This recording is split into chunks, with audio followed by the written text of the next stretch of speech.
Isco. Allez, vas-y, pourquoi pas. Vas-y, pourquoi pas. J'ai un scoop pour vous. Penalty sur Ronny Lopez à la 151e. Vous vous demandez pourquoi on n'est pas revenu sur la VAR, mais la VAR ne fonctionnait pas. Le Colombien qui a pris le dessus, il a réussi son dribble. Falcao, oui, il est bon.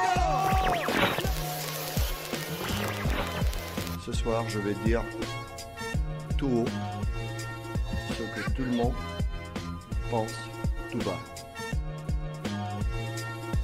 Radio Diagonale, la web radio 100% rouge et blanche.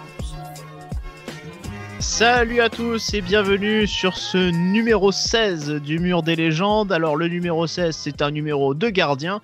Du coup on va parler d'un gardien ce soir. Il a porté le numéro 30, c'est tout à fait logique, il n'y a pas de problème, on est cohérent. On va parler de Flavio Roma. Salut Boris, salut Rob. Buonasera a tutti. Voilà, en tout cas, Flavio Roma, du coup, ce soir au programme, et non pas Shaba Inanda, c'était la semaine dernière. Vous pouvez aller voir l'émission, bien sûr, qui est toujours disponible, et toutes les autres, hein, évidemment. Il faut pas se priver. Donc voilà, on va parler d'un gardien qui a passé beaucoup d'années à l'AS Monaco, Rome, et qui commence son aventure monégasque avec Didier Deschamps. On est en 2001. Pourtant il y a du monde au cage, hein. On a Stéphane Porato, on a Tony Silva qui sont, alors Porato fait une mauvaise saison, mais Silva est quand même un bon gardien en Ligue 1 avec un bon niveau, mais Monaco ne s'en contente pas et décide d'aller chercher un inconnu presque, j'ai envie de dire. Ouais, inconnu, mais qui commençait à avoir une petite hype. Il arrive du championnat italien, il avait pas mal baroudé, on va dire, dans différents clubs italiens. En l'occurrence, il venait de faire une saison en Série B avec le Chievo. Il les avait, avec Plaisance, pas avec le Chievo, avec Plaisance. Il les avait fait monter. En partie parce qu'il avait été élu meilleur gardien de Série B cette année-là, donc c'est pour ça que je dis qu'il commençait quand même à avoir une petite hype. Visiblement, certaines grosses écuries, ou en tout cas moyennes écuries italiennes étaient intéressées par sa venue, notamment, dont la Fiorentina, voilà. Et il va faire le choix donc de signer à Monaco cet été 2001. Donc on en parlait aussi un petit peu avec Nonda après une mauvaise saison collective de Monaco. Et il va également arriver pour faire une mauvaise saison collective avec l'AS Monaco. Ouais, mais comme tu le disais sur l'émission de Nanda, pour un nouveau cycle avec un nouvel homme, donc exactement. En l'occurrence Didier Deschamps. En tout cas, Boris, la somme déboursée par Monaco pour s'acheter les services de Flavio Roma, elle est quand même assez élevée, hein. Ouais, j'ai trouvé une somme de 70 millions de francs à l'époque, donc à peu près ça doit faire quoi, 11-12 millions d'euros. Pour un gardien qui arrive de Série B, qui a quasiment jamais connu le haut niveau. Il a joué une saison de Série A et il a déjà 27 ans, mine de rien. C'est un gardien qui a eu une éclosion assez tardive quand même. Donc effectivement, c'est une petite somme qui est déboursée dans un contexte aussi, c'est l'après-Barthez qui a été mal géré en 2000 avec Porato qui n'a pas du tout su prendre la relève. Et Deschamps qui ramène quelqu'un du Calcio, son championnat évidemment favori. Évidemment, voilà, c'était Didier Deschamps, on le rappelle, qui n'avait pas du tout une bonne connaissance de la Ligue 1 à ce moment-là et qui ne jurait que par la Serie A. Donc voilà, il nous ramène Flavio Roma et 27 ans, tu le disais Boris, mais c'est la force de l'âge après tout. Pour un gardien, c'est quand même, voilà, on est quand même dans les plus belles années au final. Flavio Roma va, alors on a pu lire le contraire, notamment sur ASM Foot, comme quoi Roma est pas forcément très convaincant. Pourtant, moi j'ai trouvé l'inverse dans la presse à l'époque, qui disait que dans cette première demi-saison très mauvaise du club, Flavio Roma était finalement Rome la seule satisfaction sur le terrain. Alors, en tant que souvenir réellement, là, je commençais quand même à regarder très très régulièrement les matchs, quasiment tous à l'époque. Il m'avait pas forcément marqué plus que ça. Après, encore une fois, poste de gardien, c'est pas ce que tu regardes en priorité. Comme on l'a dit, le club ne tournait pas très très bien. c'est vrai qu'à la limite, on peut considérer que, en tout cas, il faisait mieux que ce qu'avait fait Stéphane Porato, donc c'était déjà une petite plus-value. Après, la saison est quand même globalement assez moyenne pour lui. Il va y avoir aussi quand même pas mal de blessures qui vont lui faire rater quasiment la moitié des matchs de Ligue 1. Donc, on va dire une arrivée mi-figue, mi-raisin pour le portier italien. Et donc du coup, Boris, voilà, un gardien qui montre, qui révèle aussi des qualités, notamment une très bonne détente sur sa ligne, malgré sa grande taille. Il faisait 1m91 quand même, Roma, et c'est donc un joueur qui est assez impressionnant justement sur sa ligne, malgré ça. Ouais, c'était plutôt un gardien rassurant sur la ligne, sur ses réflexes, sa détente, plus que sur les sorties aériennes. Ça pourra rappeler un gardien postérieur qu'on a eu à l'AS Monaco, pas forcément. Dont on parler. Voilà, dont on parlera peut-être un jour où je serai malade. Mais ouais, c'est vrai que c'est un gardien qui arrive tard, qui est clos, qui cette saison 2003 clôt quand même le débat, hein, je pense, du gardien de but. Le chapitre de la succession de Barthez est refermé, évidemment pas avec un gardien du même niveau, mais ça va être une valeur sûre pour l'AS Monaco pendant quand même plusieurs saisons. Voilà, moi, j'ai jamais trouvé que c'était un des top gardiens du championnat, mais c'est un gardien fiable. C'est un gardien qui, en plus, je pense, apporte beaucoup dans l'état d'esprit, qui était un mec bien aussi. Et c'est pour ça qu'il a beaucoup marqué le club et les supporters. Ouais, mais c'est vrai que, alors tu le mettais justement pas dans les top gardiens, et c'est vrai que tu penses forcément à Barthez, qui était un des meilleurs gardiens du monde. Grégory Coupé. Ouais, mais par exemple, tu vois, je pense à Barthez, c'est vrai que je me dis, en 2004, par exemple, quand Barthez revient à l'OM au championnat de France, moi qui adorais Barthez, et en ayant vu un peu son passage à Manchester et son retour à Marseille, où il fait quand même de très bons mois quand il revient, mais où il y a quand même des trucs un peu bizarres, je me dis, je suis content, presque plus content d'avoir Roma dans les buts que Barthez à ce moment-là, en 2004 en tout cas. C'est ton droit. Ouais, après t'as le droit, hein. Perso, non. Disons qu'à ce moment-là, Barthez. Oui, il y a c'est plus le. Barthez, il va cracher sur un arbitre, il va faire des. Voilà, c'est plus le. C'est plus Roma le grand Barthez. Un peu plus fiable à ce moment-là, quoi. Ouais. Et il est pas mauvais encore, Barthez, quand même à cette époque. Oui, non, oui. Il fait encore de très bons mois à l'OM, attention, hein, mais il leur chie la finale aussi quand même en UEFA. Il faut le dire. En tout cas. La double peine. Hein. Ouais, à l'époque, avec Benjamin Gavanon dans les buts derrière. fallait s'en rappeler. C'était pas Jérémy Gavanon plutôt. Jérémy Gavanon. Benjamin, c'était le milieu. Oui, tout à fait. Le Pierre Lorrain. Hommage à Nancy, si tu permets. Donc voilà, en tout cas, Roma, je trouve, pour moi, il s'est vraiment révélé, en tout cas dès cette saison 2002-2003. La saison 2003-2004, elle est aussi dans cette continuité. C'est un joueur qu'on a tendance à pas mal oublier, je pense, Rome. Je sais pas ce que tu en penses, mais Boris aussi. C'est un joueur qu'on citerait pas forcément dans l'épopée, mais pourtant c'est un joueur qui a eu aussi beaucoup d'importance, qui a eu... pour avoir bossé dessus, c'était quand même... on voyait beaucoup de matchs où il y avait quand même pas mal d'arrêts, de moments où il était décisif, tout simplement. Soit ce qu'on demande à un gardien, mais à de nombreuses reprises, c'est un gardien qui a sauvé aussi un peu la baraque. Oui, très clairement. Il a son importance dans l'épopée de 2004. Elle est claire, elle est évidente. Mais malgré tout, comme tu viens de le dire, on pense pas forcément à lui en premier. Mais c'est un petit peu lié à son poste, à moins d'être vraiment une super pointure, voilà, comme Barthez ou comme certains gardiens actuels, mais qui sont vraiment des top joueurs et qui sont aussi dans 98% des cas titulaires de leur sélection nationale, sauf quand tu t'appelles Ter Stegen et que t'as pas de chance parce que t'as un monstre qui est devant toi, mais globalement, ces gardiens-là sont numéro 1. Il a eu aussi un monstre devant lui en équipe d'Italie, c'est vrai. Buffon, même s'il n'était pas forcément le deuxième choix non plus. Voilà, mais il n'était pas non plus numéro 2, il a été un petit peu numéro 3, mais il était plutôt 4, 5, voire 6e. Et on va en parler justement, mais cette sélection, cette saison 2004, elle lui permet quand même, mine de rien, d'attirer aussi l'œil du sélectionneur italien à l'époque. Je ne sais pas si c'était qui à l'époque, c'était Trapattoni ou... Non, c'était Lippi, je pense. Non, Lippi, il doit prendre après l'Euro 2004.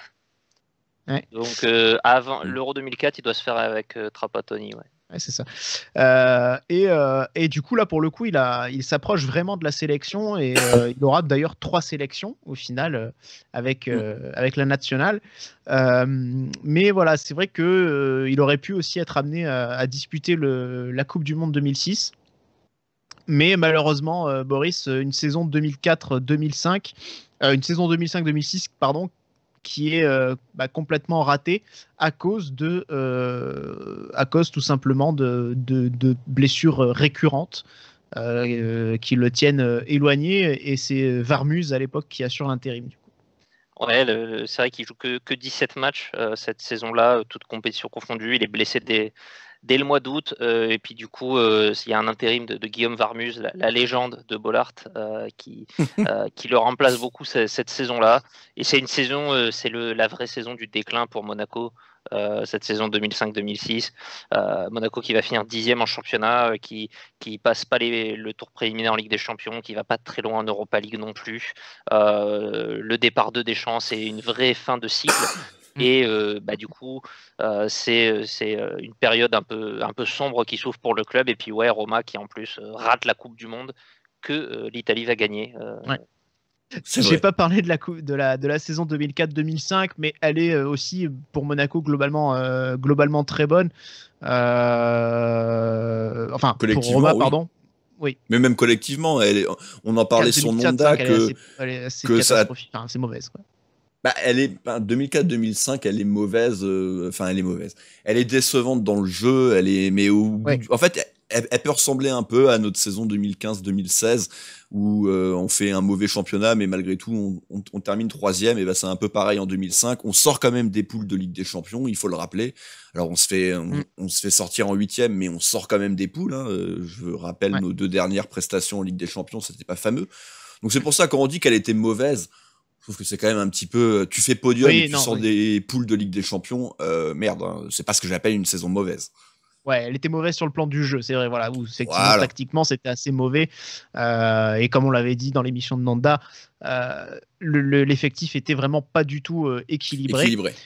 Mais en tout cas, l'assise défensive, pour le coup, elle existait toujours, notamment des JV Schilacci ou Rodriguez, qui étaient toujours à un bon niveau et qui ont assuré et le milieu de terrain, Zikos Bernardi, évidemment.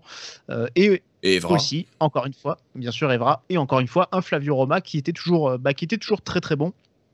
Alors, quelques petites bêtises par-ci par-là, mais bon, ça pouvait arriver. Mais globalement, la balance était nettement positive. La saison Boris, tu parlais de cette saison 2005-2006 qui marque une rupture, qui marque un tournant, la fin d'une ère, celle de l'ère Deschamps du coup. Et la saison 2006-2007, elle s'engage avec un nouvel entraîneur. Elle va pas être bien meilleure. Et dans cette saison là, pour le coup mauvaise, Rome. Là, on est d'accord. Ah oui. Roma va être un peu la seule satisfaction finalement de cette saison-là.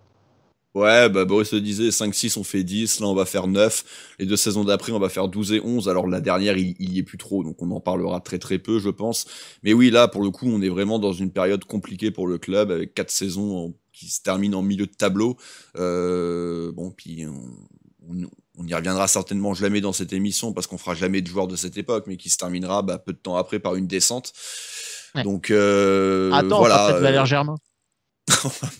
Est-ce qu'il participe vraiment à la descente, Valère? Pas trop l'impression. 2 entraînements. Ouais, voilà, donc c'est un peu compliqué pour lui. Mais après c'est vrai que individuellement, Roma, en fait, a maintenu son niveau pendant ces 2 saisons, même post-blessure. C'était de nouveau un bon gardien, mais un gardien qui était dans une équipe moins forte, il était moins protégé, parce que pour le coup, là, certains étaient partis. Alors après, très honnêtement, je sais plus exactement qui part en 2005, en 2006, entre les Evra, les Schilacci, les JV. Ils partent pas tous en même temps, mais globalement, ils vont tous partir l'un après l'autre.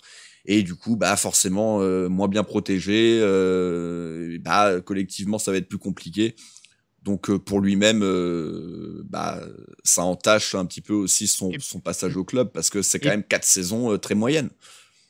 Oui, et puis au final, encore une fois, la saison 5-6, il la joue quasiment pas. C'est vrai, 3 saisons alors.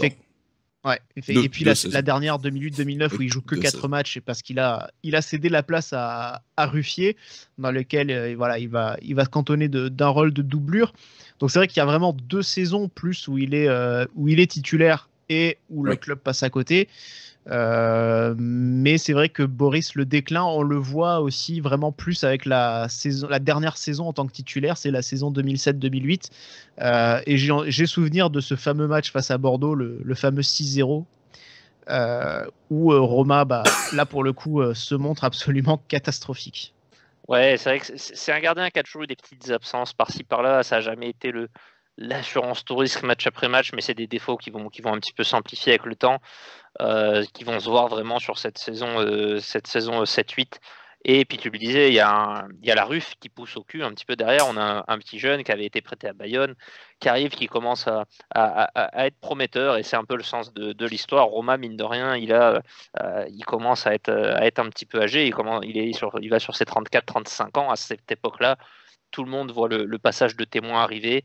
Ruffier qui va être un petit peu lui aussi la seule satisfaction pendant 1 ou 2 saisons après. Oui. Et voilà, et la carrière de Roma est presque terminée en fait à ce moment-là, même s'il va rester professionnel pas mal de saisons. Il va quasiment plus jouer au football en fait.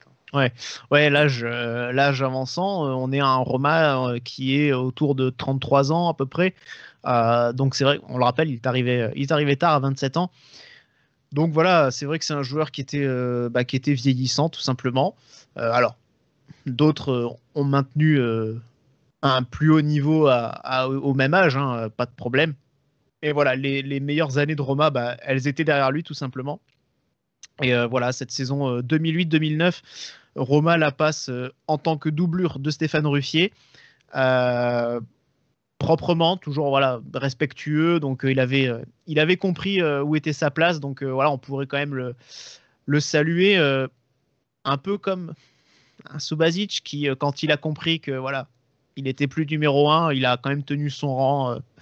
Il est resté en tant que doublure sans trop la ramener, on va dire. Voilà, il a été correct. Comme pré-retraite, c'est pas mal. Chose. Voilà, effectivement, c'est vrai. Et voilà, ensuite, donc en 2009, Roma du coup est libéré. Il rejoint le Milan AC pour finir sa carrière, enfin, pense-t-il, à ce moment-là. Milan AC où il va y rester 3 saisons, mais il va jouer 3 matchs. 3 matchs, ouais. Un match de Serie A pour lui. Donc voilà, pas grand chose à dire sur son passage au Milan. Je crois qu'il y aura un titre pour lui peut-être éventuellement, quoique même pas. Ils sont champions, mais je sais pas si c'est l'année où il joue, donc je sais pas si lui il l'est officiellement. J'ai un petit peu là-dessus. Ouais, pas sûr. Et donc Roma qui a des statistiques, en tout cas une longévité assez fournie à Monaco quand même, va revenir donc pour deux petites saisons. Il revient en 2012. Et il s'arrêtera en 2014, Rob. Ouais, il revient quand on est en Ligue 2, quand on entame cette deuxième saison, mais avec des espoirs tout autres. Hein. Les Russes sont arrivés entre-temps, il y a eu un très gros recrutement pour un club de Ligue 2. Et la saison va être un long fleuve tranquille. Après, lui, il va quasiment pas y participer. Hein. Il va participer à une rencontre. Alors, c'est peut-être même...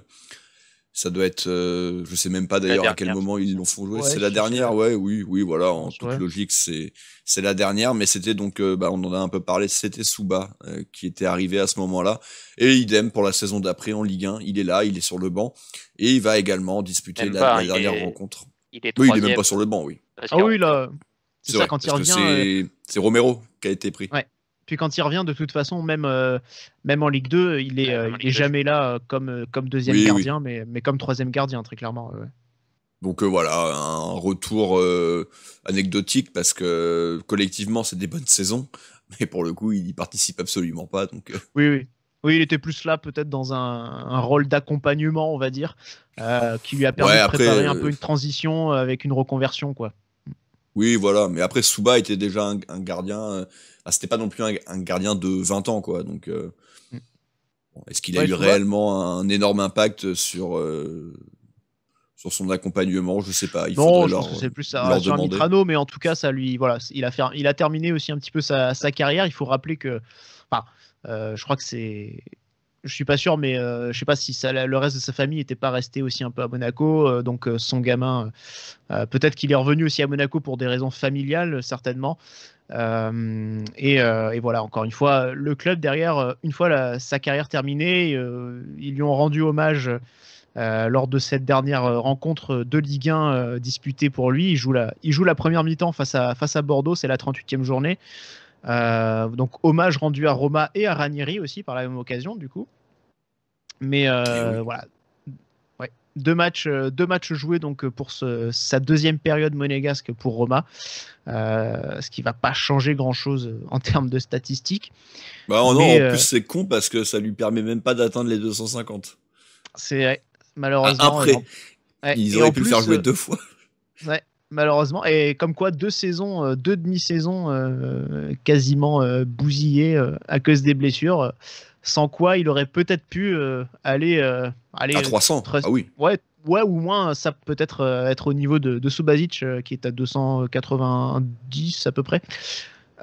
Donc voilà. Mais bon, en tout cas 249 matchs. Voilà, c'est si on regarde les statistiques, Rome, ouais. Il y a au total ça fait 10 saisons. Voilà, il a pris part à 10 exercices de championnat. Oui. Et 249 matchs, donc c'est quand même un beau total. Ouais, une vingtaine de matchs européens, 24 de coupes. De toute façon, sur 250 matchs, forcément, c'est bien réparti. Après, c'est vrai que si tu divises 250 par 10, bah, ça fait des petites saisons. Mais comme on l'a bien dit, réellement, en fait, il y en a 6, quoi, des saisons complètes, je dirais, si tu mets tout bout à bout. Donc, c'est pour ça que c'est un mais petit globalement, sur les 6, il y en a 5 de bon niveau, quoi. C'est vraiment sûr. la dernière qui est vraiment mauvaise. Bien sûr. Mais voilà, du coup, globalement, il y a un niveau assez constant, il y a une progression aussi. Mais voilà, il y a assez peu de trous d'air, en fin de compte, si ce n'est sur la fin. Et Boris, du coup, 2 trophées que tu vas nous énumérer.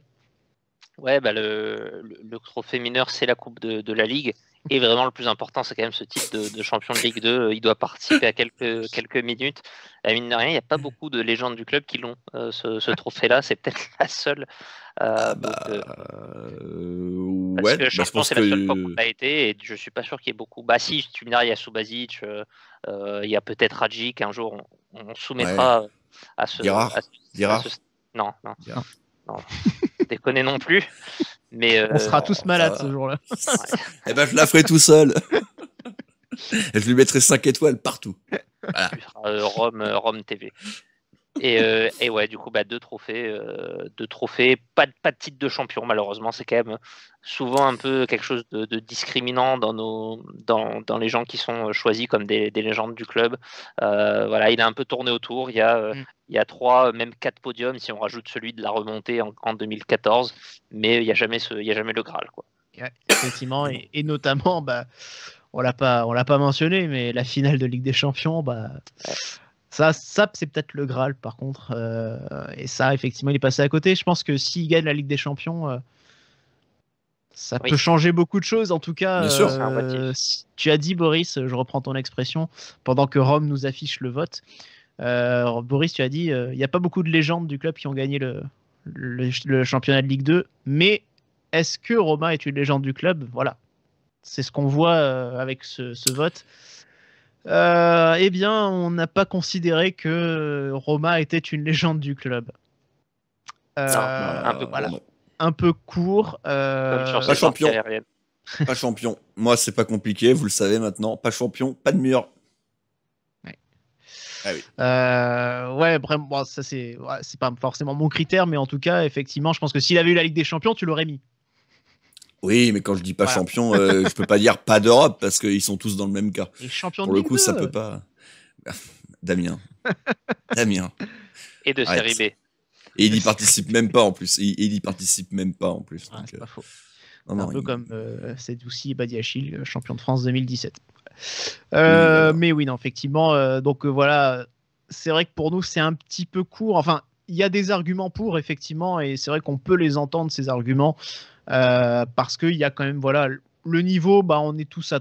Boris, tu es à 2 étoiles, moi on est à 3 avec Rome, en tout cas, voilà, on peut dire que Flavio Roma a évolué à un bon niveau, qu'il a porté quand même jusqu'à la sélection italienne, mais un peu barré aussi, déjà par un monstre qui s'appelle Gigi Buffon et aussi par des blessures au mauvais moment.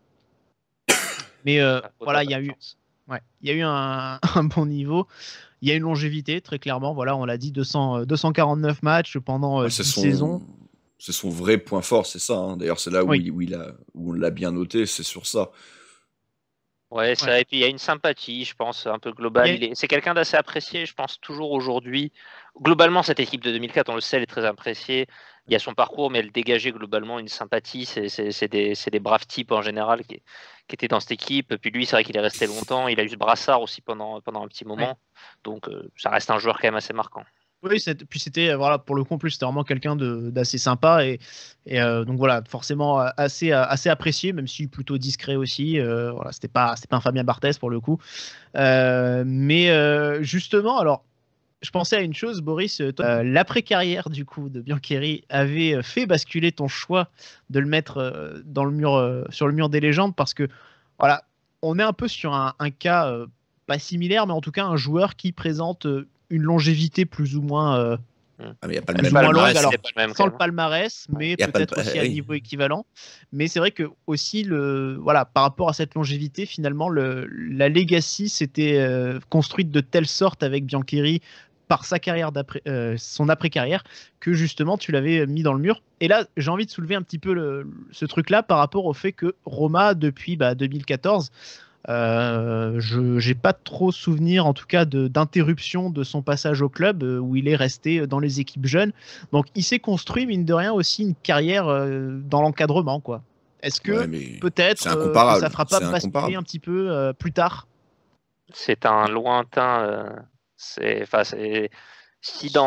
pendant 20 ans il est l'entraîneur des gardiens du club et que ça apporte des succès, c'est peut-être quelque chose qu'on pourra discuter, mais c'est quand même encore quelque chose de chez les jeunes. Hein. Il a entraîné chez les jeunes en plus, donc pour l'instant c'est un peu léger. S'il fait une Jean-Luc Ettori de l'entraîneur des gardiens, on pourra peut-être en parler. Mais je pense que beaucoup de gens ne savent même pas qu'il est au club, en fait, parce qu'il est tellement dans un rôle éloigné de l'équipe première que... Alors, pour moi, c'est absolument incomparable avec Biancheri. Et puis, Boris, on avait parlé de cet aspect-là, legacy pour Biancheri, parce qu'aussi, Biancheri, il était un petit peu victime du fait que c'était un joueur des années 60 et que du coup, très peu d'images, très peu de... Roma, c'est les années 2000. Quoi qu'il arrive, les images, tu les trouves, tu t'en rappelles. Donc la legacy, tu peux t'en rappeler plus par rapport à, enfin plus facilement en tout cas avec des images. Par contre, et c'est pour ça que je lui ai mis que 3 étoiles, tout comme peut-être toi, Damien, c'est que comme tu l'as bien dit, quand on pense à 2004, on pense pas à Roma. On pense à plein de monde. Au final, on va penser à toute l'équipe parce qu'on va s'en rappeler au fur et à mesure. Mais c'est vrai qu'il y avait aussi Plasil et c'est vrai qu'il y avait aussi, je sais pas qui, Edouard Cissé. Tu penses à Giuli, à Morientes, à Roten, même très très haut, même peut-être devant des joueurs qui... Mais tu penses pas du tout à Flavio Roma. Donc, pour ça, pour moi, la legacy, c'est 3, quoi. Ouais. Mais voilà, en tout cas, ce que je disais, c'est que l'héritage, en tout cas l'empreinte de Roma au club, elle est peut-être encore à écrire, en tout cas une partie est encore à écrire, et elle le concernera peut-être un autre type de rôle, justement. Voilà, peut-être que mais ça suffira pas. 15 ans. Je suis pas fermé à l'idée. Moi, c'est vrai que j'hésitais un peu, j'étais pas loin parce qu'il y a des arguments, mais pourquoi pas, hein. Attention, moi je pense que peut-être, en tout cas, je sais pas si ce sera difficile d'être d'être entraîneur de gardien aujourd'hui parce que les coachs arrivent avec leur staff et leur encadrement en général. Même s'il y avait une place à prendre cette année avec Kovac, puisque clairement il arrivait avec personne. Mais voilà, bon, il reste chez les jeunes pour l'instant. Effectivement, je crois qu'il est avec les U19, avec Manu Dos Santos, si je dis pas de bêtises, je crois. Ça pourrait être la cerise sur le gâteau, mais le gâteau est trop petit. Pour faire une métaphore. Mais non, mais le gâteau est trop petit. C'est un rôle un peu plus obscur aussi qu'un entraîneur ou un directeur sportif où tu as le côté un peu plus cerveau de gens qui font vraiment avancer le club. Je dis pas que c'est pas important le poste d'entraîneur des gardiens, mais ça a quand même pas le même impact sur un club. Ouais, mais bon, c'est que voilà, il pourrait vraiment s'inscrire comme une figure marquante du club en étant resté pendant plusieurs décennies, quoi. C'est ça que je veux dire. Il aura quelques points, mais ça suffira pas. Ouais, c'est quand même 90%, c'est le parcours de joueur, quoi, qui doit compter. Enfin, à mon sens, hein. c'est vrai. Mais voilà, on peut pas occulter après. Après, peut-être ce qui se que quand on fera dans 20 ans un mur des légendes des dirigeants, et qui sera devenu peut-être un grand dirigeant, mais bon, voilà, c'est tout. En tant que On va joueur, faire pour moi, mur c'est même pas la peine. Le mur du staff. Le mur du staff. Pour moi, là, en tant que joueur, alors- c'est beaucoup trop tard. Il est pas champion, il a pas de Coupe de France. Est-ce que vous mettez Bachir dans le mur du staff? Bachir et Pierre Jo, ils pourraient mériter pour Pierre Jo, il y a de c'est la longévité. quand même. obligatoire. Ouais. C'est Bon, enfin ça. bref, digression. Mais bon, voilà, là où le public a pour le coup majoritairement, très très majoritairement voté oui pour Flavio Roma, 86%, bah, nous on a fait un autre choix. Voilà. Puis effectivement, c'est vrai que ce qui lui manque surtout finalement, c'est un peu le palmarès, quoi, tout simplement. Enfin bon, voilà, du coup, bah, c'est un peu triste Le pour mur. Flavio Roma parce qu'on est tous, on aime tous bien Flavio, évidemment. Ah oui, Ici, ça, par hein, contre, oui. voilà. Mais bah, c'est un gardien marquant, c'est vrai. Je pense qu'on peut le mettre dans le top 5 des gardiens de Monaco. Il n'y a clairement pas de souci avec Ettori, Barthez, Hernandez et Subasic. Aujourd'hui, il fait partie du top 5. Oui, Mais oui. voilà, c'est vrai que bon, Tu mets le compte en 6. Pardon. je pense que je mets même Tony Silva devant. Le mur. Donc, le Ne mur, bouge pas. voilà, effectivement, en plus, je ne l'ai pas l'oublié cette fois-ci. Le mur, bah, du coup, ça fait 3 semaines qu'il n'a pas bougé. Voilà, donc vous commencez à le connaître. Hein. Espérons maintenant, du coup, que avec On est l'émission dur, de la hein. semaine. Ah, on est Parce dur, que on est là, dur. si on faisait le mur des auditeurs, la page elle serait déjà pleine. Dis donc. Ouais. Mais comme dirait, les affaires sont les affaires. Allez. Voilà. Peut-être se remplira-t-il alors qu'à. C'est con parce que t'as fait ta blague, mais t'étais pas filmé à ce moment-là. Ah merde. Je suis désolé. Très dommage, c'est pas grave. En tout cas, du coup, ce que je disais, c'est que la semaine prochaine, on va avoir un cas très très très particulier. Aïe. Fernando Morientes. Est-ce que nous allons mettre Fernando Morientes sur le mur? Est-ce que ce mur va enfin reprendre se remplir de nouveau? Ben on verra bien. On verra bien, mais voilà, ça va être un cas très intéressant à évoquer parce qu'évidemment, Morientes, c'est un joueur qui nous a tous marqués et je pense qu'on peut le dire, on a tous adoré. Bah, merci à tous de nous avoir suivis. Merci à toi, Boris, et merci à toi, Rome. Et portez-vous bien. Ciao, ciao.